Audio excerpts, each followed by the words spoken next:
જોઈએ સમાચાર વિસ્તારથી। આગામી જાન્યુઆરી 2015 યોજાનારા વાઇબ્રન્ટ ગુજરાત સમિટમાં કચ્છ દ્વારા સમગ્ર રાજ્યમાં સૌથી વધુ MOU કરાશે તેવો વિશ્વાસ વ્યક્ત કરી જિલ્લા કલેક્ટર શ્રી મહેન્દ્ર પટેલે કચ્છમાં વધુને વધુ ઉદ્યોગો આવે તેવા પ્રયત્નો કરવા જિલ્લામાં કાર્યરત ઉદ્યોગોને અને તેમના માલિકોને અનુરોધ કર્યો હતો।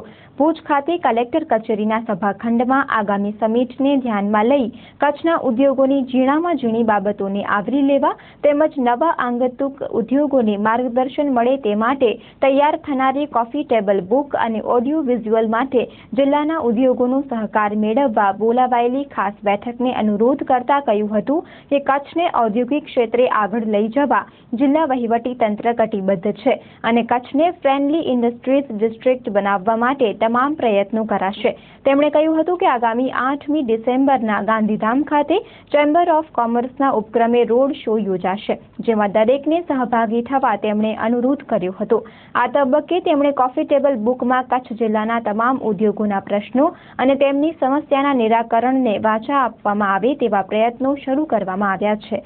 પ્રારંભમાં અધિક કલેક્ટર શ્રી D.A. શાહે આવકાર પ્રવચનમાં coffee table book, industries promotion cell, કચ્છની સાંસ્કૃતિક પ્રવૃત્તિઓ, હસ્તકળા, કસબ, મુખ્યમંત્રી શ્રીનો સંદેશ અને 2015માં કચ્છ દ્વારા વધુમાં વધુ MOU થાય તે અંગેની વિગતો આપી હતી।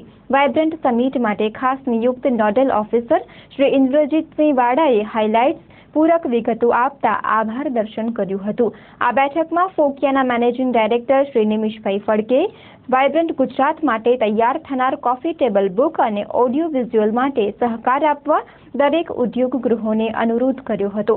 તેમણે વધુમાં કહ્યું હતું કે કચ્છ જિલ્લાએ ઉદ્યોગોને ઘણું બધું આપ્યું છે, ત્યારે પરસ્પરની સહકાર ભાવના કેળવવા અનુરોધ કરી ઉમેર્યું હતું કે કચ્છનું વહીવટી તંત્ર સાનુકૂળ બન્યું છે, ત્યારે આપણે સૌ સહભાગી બનીએ તે જ સમયનો તકાદો છે।